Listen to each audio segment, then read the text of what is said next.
Hey, welcome back to Big E Outdoor Radio. It's the top of the hour. We want to welcome in all of our affiliate radio stations that are just tuning in and joining us here on our ESPN radio program. And the top of this hour is brought to you by Bruise Brothers, located on Highway X in Weston, just off Highway 29. You want to make sure you get on out there and check out some of their fresh ground hamburger that they get daily from Country Fresh Meats. And try out some of them hand-cut French fries that they got out there with all them tasty seasonings that they got. And remember, they got 35 different beers on tap that you can choose from, all from local breweries. They even have the beer of the month out there, and lots of things that they're giving away from the local breweries. And make sure you tell them that Big E sent you, and they'll have some special things to give away for you out there. We'll make sure we drop some stuff off, and then we'll do that actually with all of our sponsors. You tell them that Big E sent you, whether it's Thunder Lube or Bruise Brothers, Skis Meat Market, BRB Auto Body, Adrenaline Hydrographics, Snap Fitness, These Hands, Jim Kreshak Jewelers, or Auto Trim. You just go on in there and tell them that you heard their ad on Big E Radio, and we'll make sure we leave some decals and stuff like that there for you, and you can pick them on up. But head on out to Bruise Brothers today and get yourself a nice fresh burger. We're in the studio here with, actually we're live on location in South Africa today.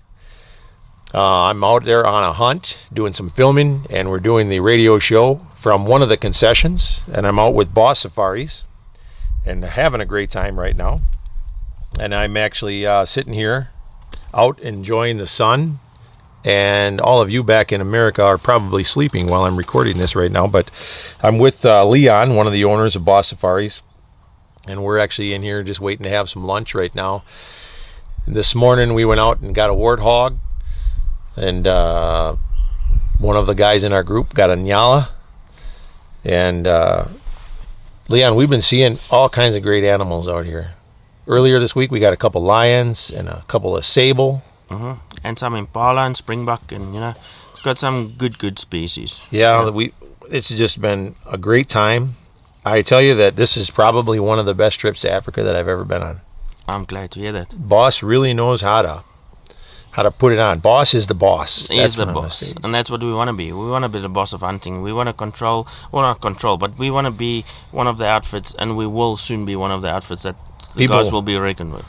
When people hear boss, They know it's the boss. How did you come up with the name? Is that how you come up with it? No, actually the name Boss Safaris is derived from our logo, which is the buffalo, and the bosses of buffalo is which we specialize in the big five hunting. Like you see, you've been with us, and we'll be hunting buffalo later on this week as well. So it's one of they were hunting us earlier. They were looking at us very, very skeptically. And it's the Boss Safaris came from the bosses of buffalo. That's what they call that big hard, the big thick part on the skull of the buffalo between the horns. That's correct. Called the boss. The boss. So we were just talking about lions before we broke for the hour, and we're going to kind of repeat that a little bit for anybody that's just tuning in. That I was watching the guys that shot the lions. They posted their posts on Facebook, and then the people were coming on there and saying, "What a terrible waste of an animal for no reason."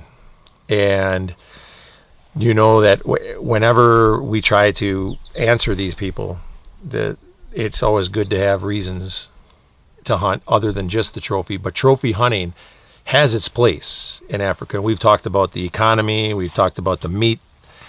But then when you get to a lion, they say, well, who eats lion? Well, first of all, let's talk about the meat. What happens to the meat from a lion? What does it get used for? Well, most of the meat is used again for feeding certain species, such as crocodile, for example. A lot of guys who do lion hunting or lion breeding do own crocodiles as well. Crocodiles, as you know, from the first year that it's born up until the 5th year, it's got a quick growth rate. But thereafter, it's a very, very slow progressive rate. So in order for you to shoot a monster or a huge crocodile, that's going to be an animal that's going to be at least 40-50 years old. you know. Yeah. So the progress, and it's very similar to elephants as well, you know. Everybody's coming out here and wanting to shoot 100-pounders and so on, you know. They are there, they're few and far between, you know. But because of the time and the time period it takes for them to grow, you know, there isn't a lot of them. So what the guys are doing is also trying to get the numbers of crocodiles up again, you know, trying to reintroduce them, not just for the hunting industry also, but to keep the DNA alive. So most of the meat from lions, for example, is used to feed other species such as crocodile, hyena, and so forth. Because the hyenas actually, the hyenas are threatened, some of them? No, not really. You know, they're under pressure. The spotted hyena in South Africa, not so much. They're under pressure, but not really. You know, how about the brown? The brown hyena really is. You know, but it's not it's not of a great concern at this stage. Okay. You know, but the numbers are down, and it's more about the landowners. You know. 20 years back, majority of South Africa was in the hand, or most of the land was in the used for sheep and goat farming. You know, so the hyena was a threat to the small stock farmer. So, you know, since most of the land, or a lot of the land, is being turned into game farming these days, you know, we're allowing those species to re-establish themselves. We say let it be, you know. If a brown hyena catches something and eats it, although they don't, you know, brown hyena is more a carrion eater, you know. It will eat what is dead. It is not something that catches and kills like the spotted hyena. So it is more of a It's more about of education these days, you know, educating farmers as well and saying, listen, yeah, this thing is not a threat to you, you know. Right. It doesn't kill, it eats what is dead, you know. So somebody else was responsible for that thing's death. So it's more about education, and also because of the game farming, you know, we're allowing more, you know. We're allowing the lynx to thrive. We're allowing jackals to come in. We're allowing nature to come to its own. As it should have been, you know. Leopards, the number of leopards in South Africa is increasing and doubling by every single year, because nobody's pursuing and killing the leopards anymore, because we're allowing them to catch off a kudu every now and then, and allowing them to catch an impala, and you know, because not only is it just beautiful, it's of no threat to us, you know. If a hunter takes it out, or if a leopard takes it out, you know, it's all the same. Little bit of action from the dogs there. They must see something out the gate. Probably a warthog or something out there. They see something out there. Yeah, they see something. Well, you know, then we talked also about the bones of the lion being worth something again. And, you know, let's finish up this hour or this segment here by talking about the bones again. The bones, you were telling me, were used to replace the bones from the tigers in India. Yeah. And let's get into that again, so that the people that had just tuned in can hear about that, because this is something that lions, first of all, are on the comeback because of hunters. So the people that are raising lions to be hunted, they not only raise them for that, but they're raising them to be put back into the wild. The lions in the wild were kind of on a downfall because of tuberculosis. Tuberculosis is mainly, or is one of the biggest causes. You know, buffaloes contracted disease. It's a process, but it's a quick process, and I maybe can quickly explain it like this. Yeah. You know, once the buffalo contracts tuberculosis, you know, lions feed on buffaloes. It's one of their main food sources. Yep. And the numbers of buffaloes in South Africa and across borders in Botswana, Zimbabwe, and even Mozambique, there's a lot of buff. Now, what happens is the lions in the Kruger National Park, for example, in South Africa. In all other countries except in South Africa, they are really killed in huge numbers because they are a threat to the local community's stock farm. You know, their cattle and so on. They catch them, and those lions will be killed. The people see them as a threat for themselves, and it's only in South Africa that the population of lions is really protected in such a way that, you know, we take care of them. We look after them, and we make sure that they're safe. If we see an injured animal, helicopter will go in, dart it, and make sure we can fix it, and the vets try and help it. So what happens is, now the buffalo contracts tuberculosis. The lion eats it and picks up the disease as well.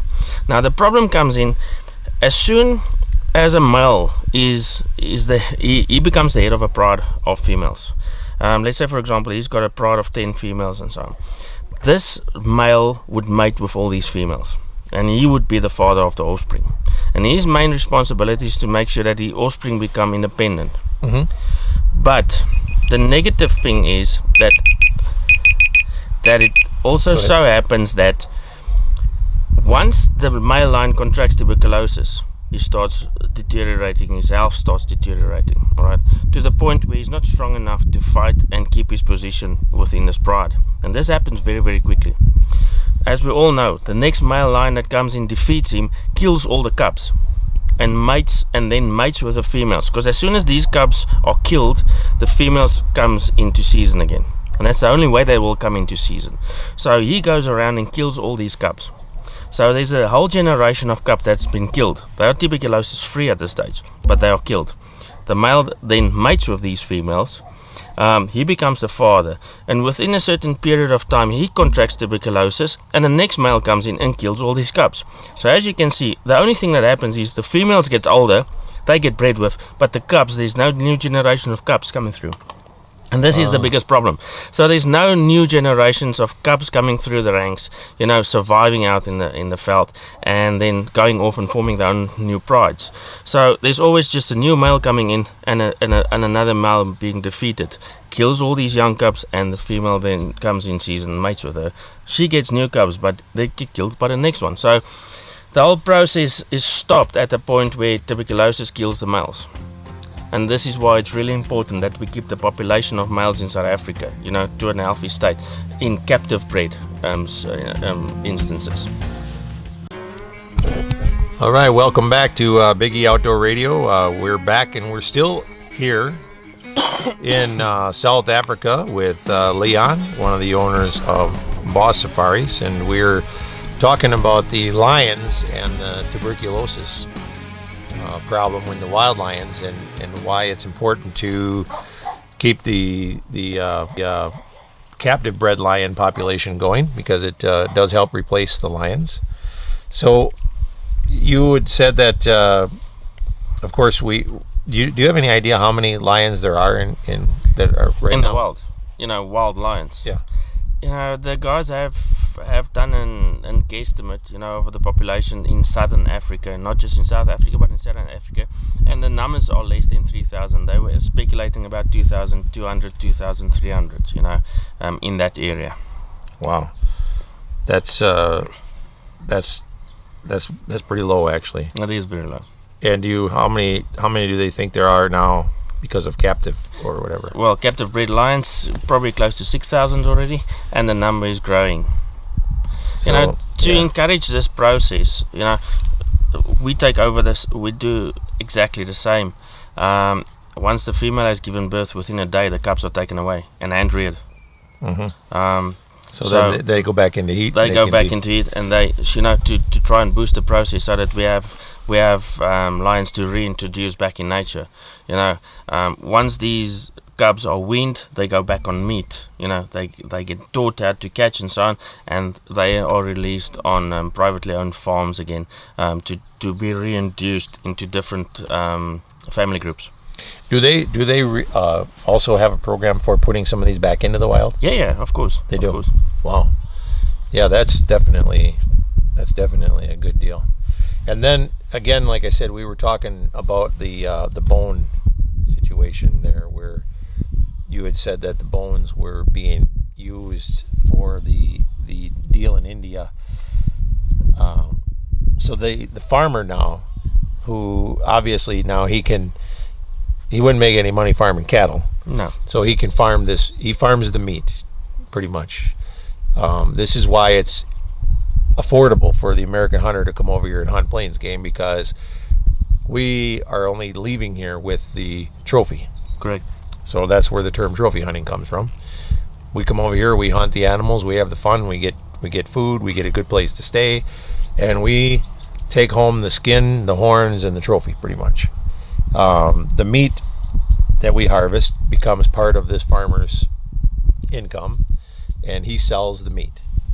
And before I get to the bones of the lion, on the Plains game, what Plains game meat does it have any difference in value, or is it all pretty much the same value? Well, it pretty much have the same. Certain species have less value than others. For example, zebras and giraffe is less in value than, for example, kudu, impala, springbok, and so on. So it's very similar. There's not a big difference, although it all depends from season to season. The number of animals that is harvested, etc., etc.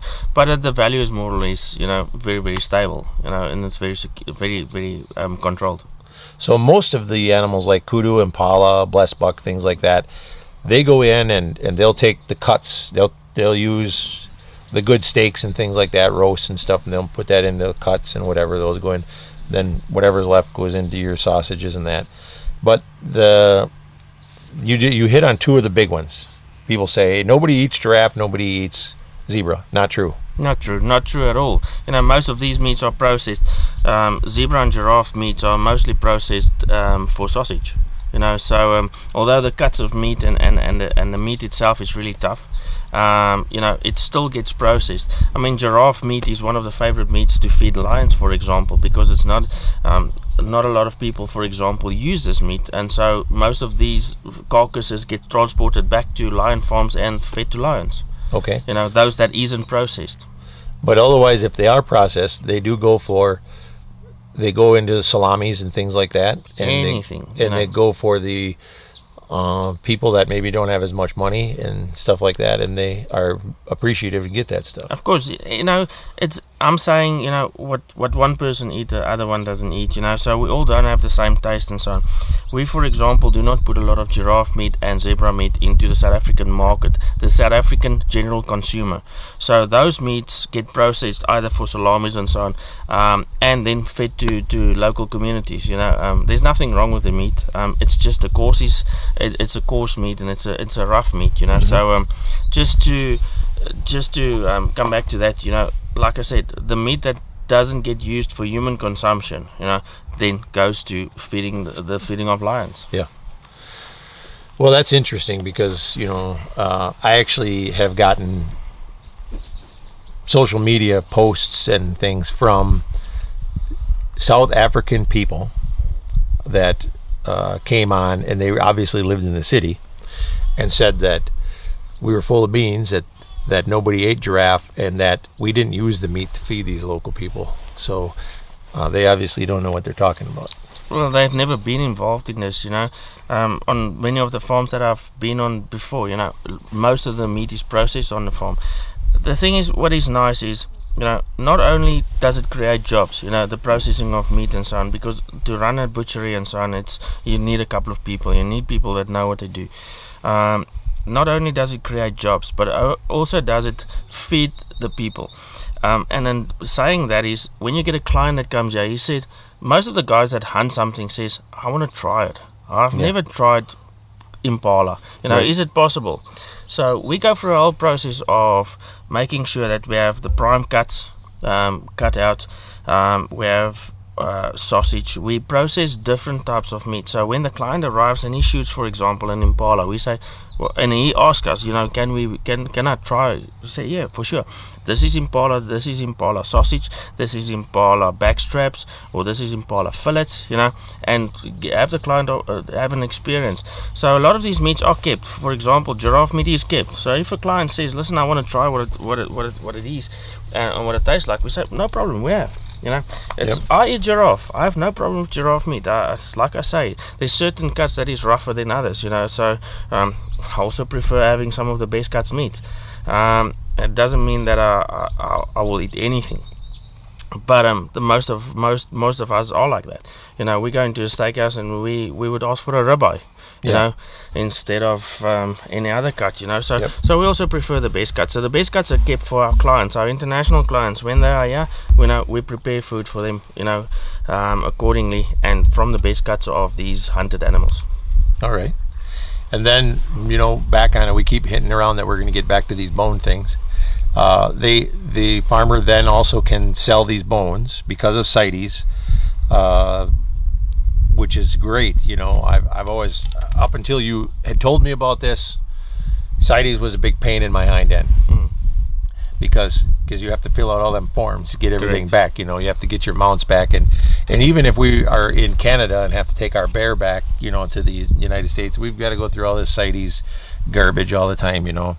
So CITES is kind of a pain.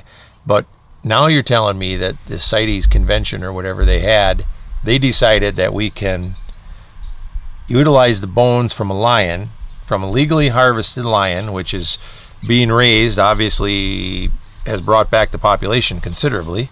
Obviously there's double the lions now in captivity than there are in the wild, so it's tripled the population in southern Africa. In South Africa, we only breed them in South Africa, yeah. So they're taking the bones after we harvest these animals legally, and they're turning around and putting them into they're taking the bones and they're selling them by the pound, I would imagine, to the people in India, and they grind them up and they can use them for their medicinal purposes or their aphrodisiacs or whatever they're doing. They sell them per carcass, because every carcass, every harvested animal, especially lions that are protected and so on, we need a CITES permit to hunt them. First of all, once that permit has been issued, the whole carcass get utilized. So from the point where the trophy is removed, for example, the skin and the skull and so on, to the process where all the meat is removed and fed to crocodiles or whatever the case may be, and then where the bones is all tagged and marked. Nature Conservation comes, inspects, photos is being taken of this specific individual, it's marked, and thereafter it's been sold on the market to people in Korea, in India, etc., etc., etc., whoever is interested in buying them, and then the farmer sells off these bones to those people or to those individuals that then turn these bones into either medicinal for medicinal use or for whatever use they need to, and it's been exported legally. How long have they been doing that? Quite a couple of years. I'd reckon for the last 7-8 years already. I would imagine that had a lot to do with, it was just maybe a couple of years ago, they actually were talking about the United States, which they always try to do these crazy things, but they were going to stop us from being able to import lions, which would have made it really tough on the hunting industry.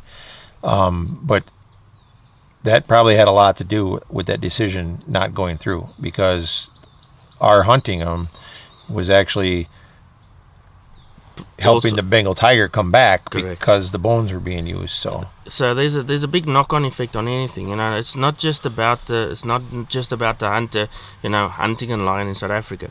It's also about the hunter protecting a Bengal tiger on the other side of the world. Not even thinking and not even noticing and not even knowing that he is having a huge impact on the survival and the existence of a species in a totally different country, because of this fact that he's hunting a lion in South Africa and the bones are exported for the exact same purpose that they use Bengal tiger bones for. Leon, I got to thank you for taking the time to sit down and visit with me, and I hope that our listeners out there learned a lot. If they want to learn a lot more, I'm going to tell them what they need to do is book a hunt with Boss Safaris. Thanks again, Leon, and again, if you're looking for a great experience, you're looking for a good hunt, check out Boss Safaris, bosssafaris.com, and if you need a quick link to them, just go to biggieoutfitters.com. You'll find Boss Safaris right there near the top in our hunts page, and book a hunt. Come on over and see these guys. You'll have a great time, I guarantee it. We just had Leon from Boss Safaris in here with us, and again, we're on location in South Africa at one of the concessions that we're hunting on with Boss Safaris, and right now we got one of our hunters who also happens to be an outfitter, and we're going to be doing some hunts with Steve Hicks here, who is the owner of World Class Outdoor Adventures. You can check him out at wcoadventures.com. Steve has brought some folks to Boss Safaris in the past. You've been here, what, hunting with boss for what, 4 years now, you said? Yep, this is my 4th year. Your 4th year? Yep. And you have taken lions here before, or just one, or? I've taken a female, well, I took a lioness, I guess, with a bow 2 years ago. And then I've had 4 clients shoot male lions in the past 2 years with Boss. So.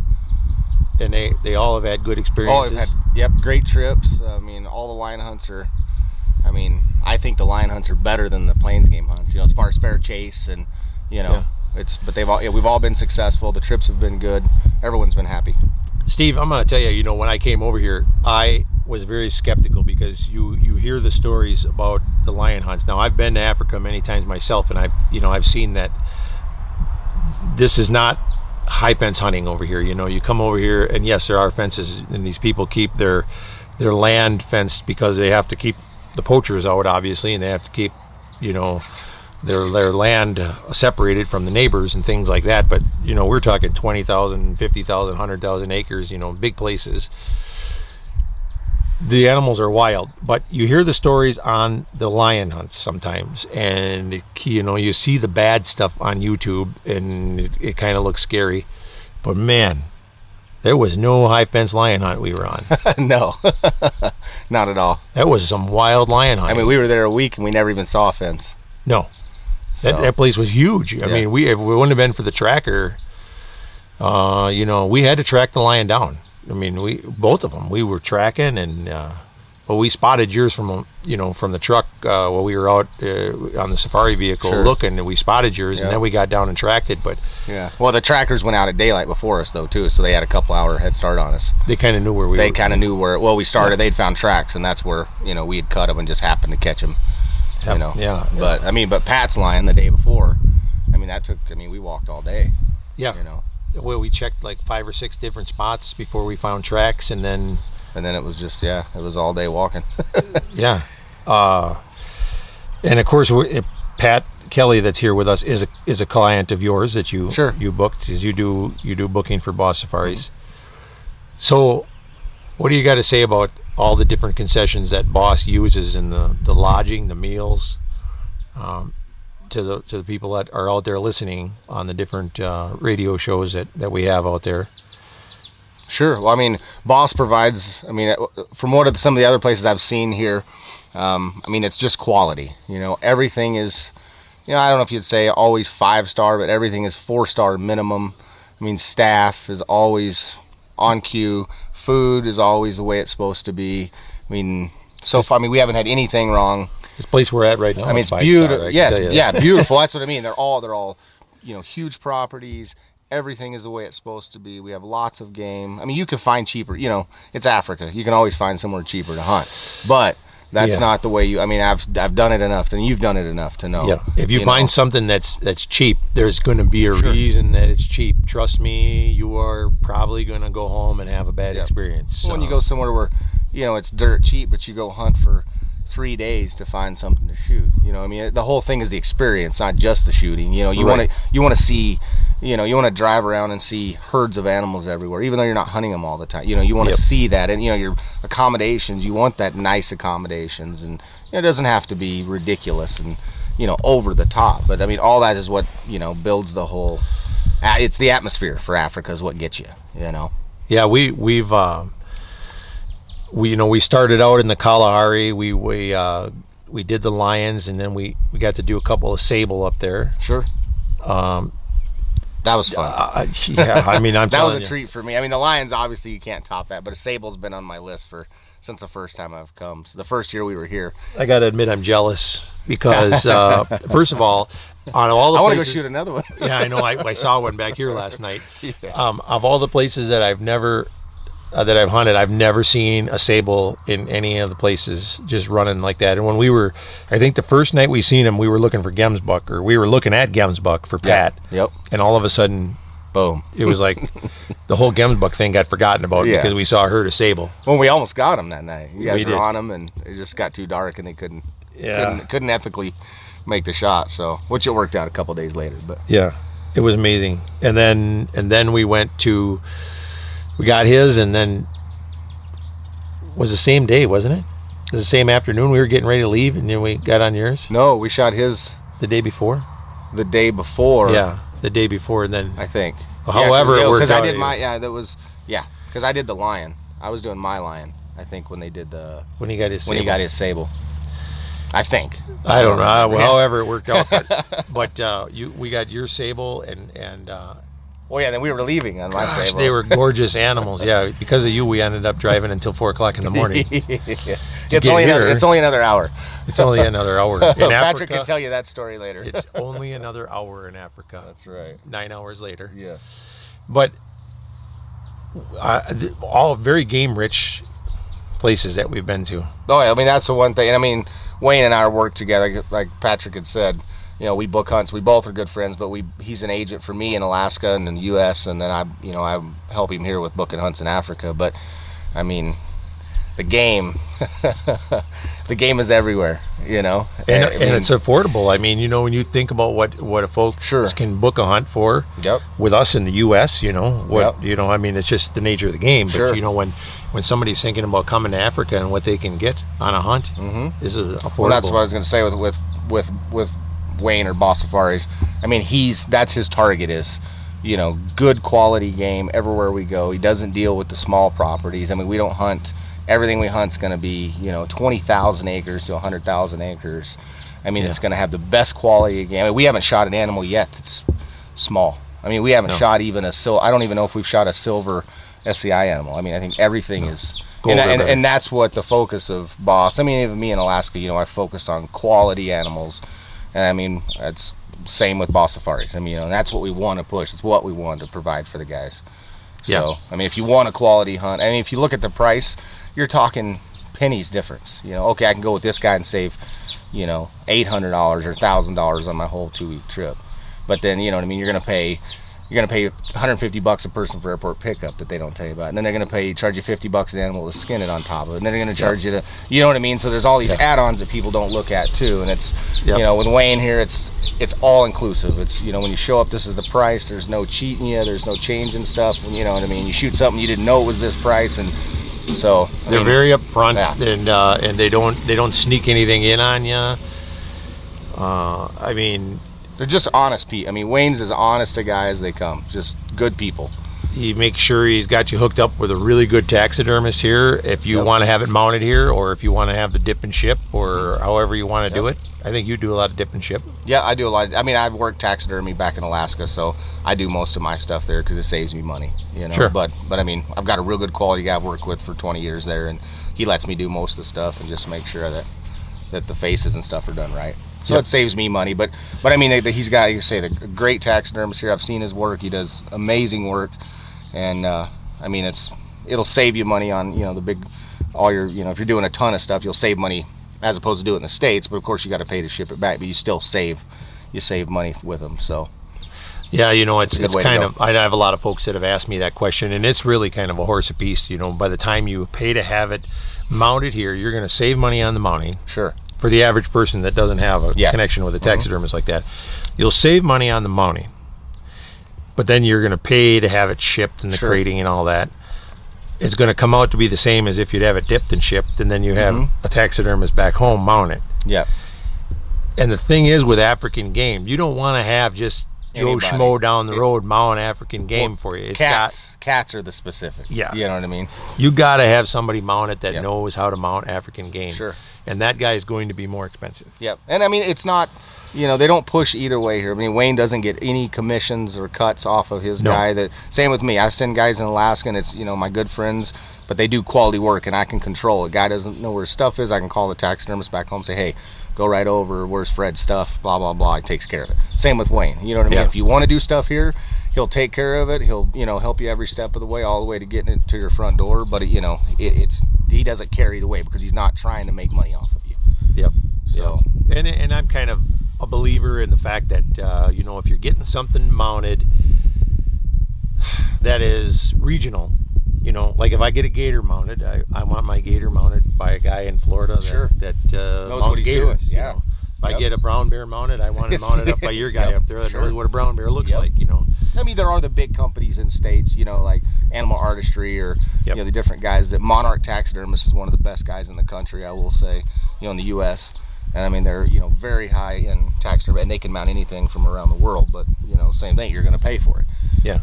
But I mean, these guys here, and I'm not even sure the name of the guys that Wayne uses here in Africa, but I've seen, Karoo. Yeah, Karoo, that's it. I mean, we've been to the shop, we've seen all the work, and I mean, they do cats, lions, they do beautiful work. So, yeah. I mean, yeah.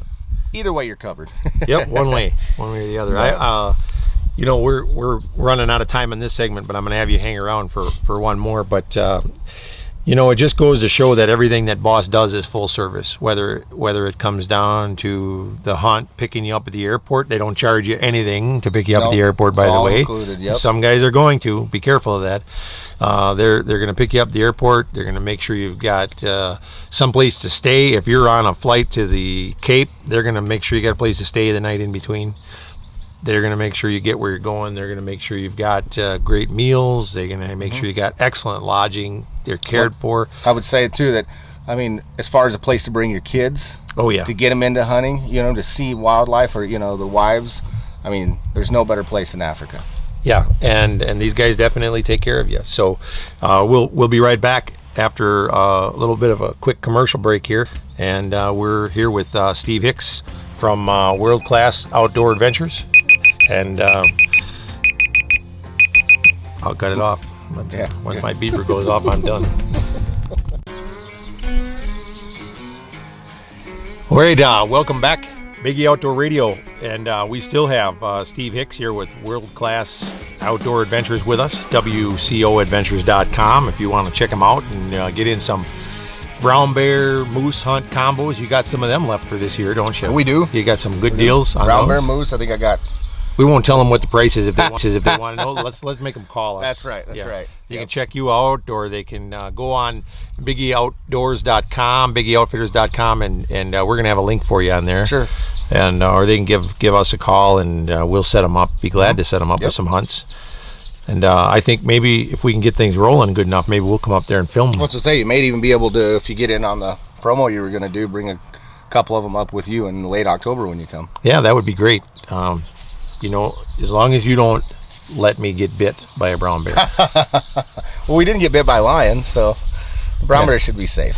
They got lots of salmon to eat that time of year. I'm not so sure whether a brown bear would be more dangerous or a lion.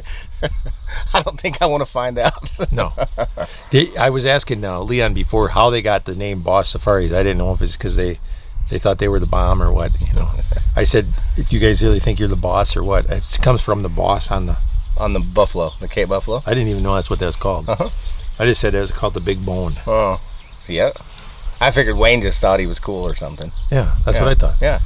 I didn't know that was called the boss. Mm-hmm. But then last night I heard you talking about the boss. Well, you get the hard boss or soft boss on a Cape buffalo. What's the soft boss? Well, soft boss is the boss on the top of the buffalo horns. Yeah, that hard. It's I guess it would kind of be like, I mean, it all grows it's almost hair tissue. You know what I mean? Tissue on a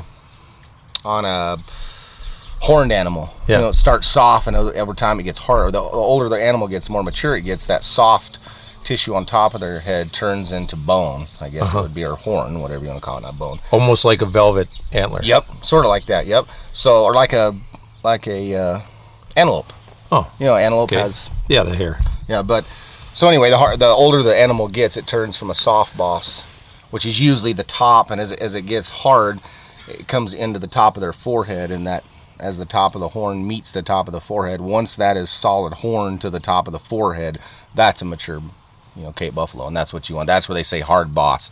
So a lot of these guys, you see these hunts where the guys are selling cheap buffalo hunts. Well, they're not hard boss yet. They're selling you, adolescent, males. And, you're not getting the animal you should be paying for. So. Well, I'm going to tell you something on that though. You say cheap buffalo hunts. I've been paying attention to what Boss Safaris charges. Sure. His Cape buffalo hunts are probably some of the least expensive that I've ever heard of, that I've ever run into. They do a really nice job with their pricing. They do. Buffalo, even their lions, all their stuff is very fairly priced. And is Sable. Oh, Sable, yeah. My gosh, the prices that he's got on Sable. I mean, Pat shot it. His Sable was half of what anyone else charges. Yeah, you could have shot two. Yeah. For the price of what a lot of people charge for Sable. Sure. I was amazed. And them were gorgeous Sable. Oh yeah, 42 inches. I mean, how could you? I mean, tomorrow we'll get to see what a hard Bosquet buffalo is tomorrow. So, I mean, tomorrow. Is he shooting one or are you? I'm shooting one with tomorrow. I'm doing one with my bow tomorrow. With the bow. Yep. I'm staying in the truck. We saw some nice ones today. Yeah, we did, but there's something about that thing coming thundering down on me. Yeah. Yeah. If you're shooting it with a bow, jeez. The buffalo definitely seems to be more of an aggressive animal than even the lion. Yeah. We did the lion with a buffalo or with a bow, and I mean, we shot it at 19 yards. And I mean, it was ready to come. It was definitely exciting. The listeners can't hear this because they'll have to watch the TV show, but sure. Your lion was growling at us as we went up to it. I mean, it was laying in the weeds, growling. Oh yeah, roaring. It wasn't growling. It knew we were coming. It turned around, laid down in the weeds facing us, and was laying there just roaring. It was ready. Yeah. It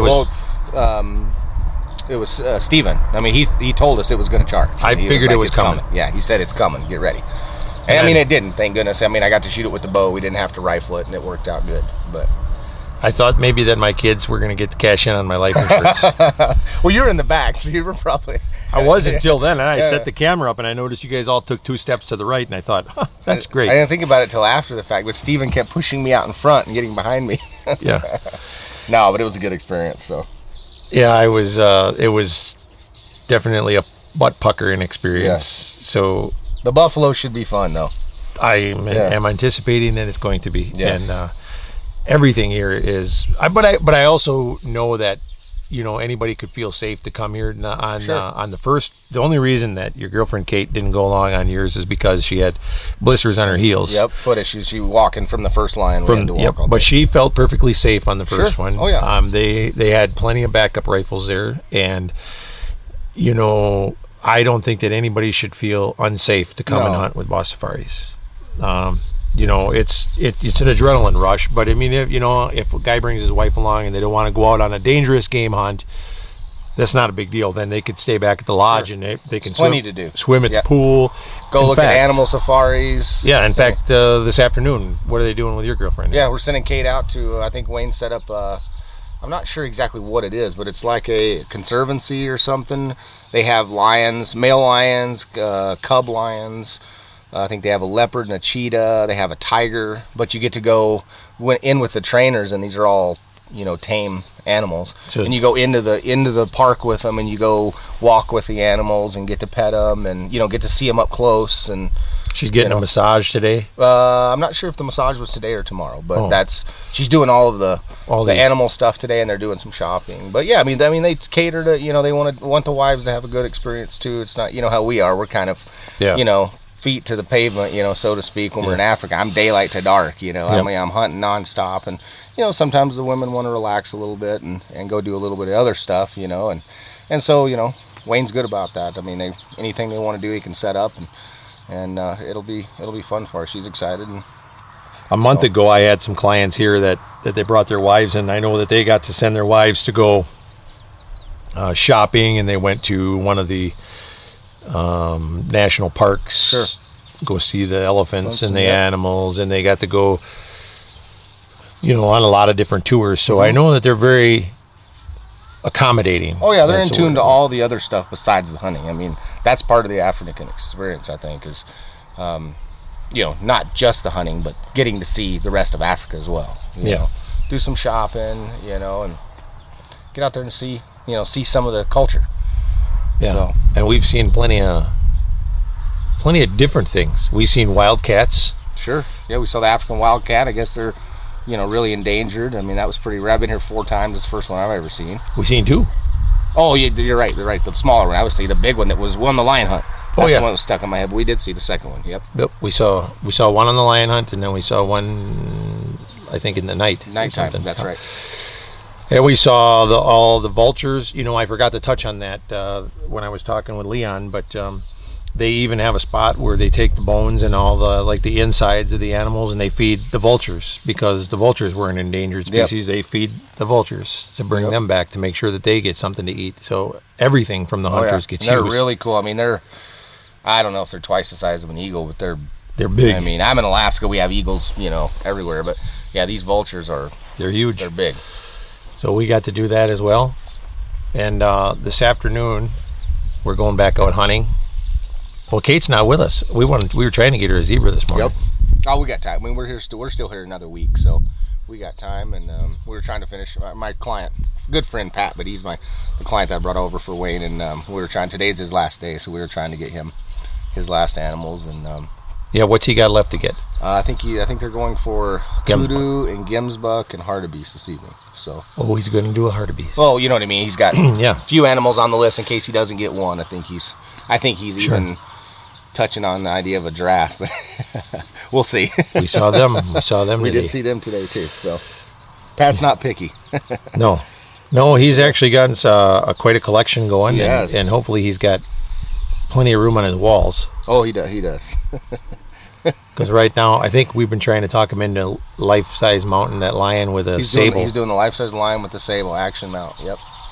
That's good. And then he's going to shoulder mount, I think, most everything else. He's got some rug, the zebra rug, and yeah, it'll be good. But I mean, then next year, we're already booked for next year. He's going to come back with me and do the leopard and buffalo next year. So there we go. Then he'll be what? I've never 3 out of 5 on a big 5 there. Yep. So. I say every person I've ever brought over with Boss Safaris has booked for the next year to come back. Yep. So it's an experience. That in itself says something, but. Well, I tell a lot of people that if you come to Africa, you're going to want to come back. But when you book to come back with the same place, sure, that's when you know you've had.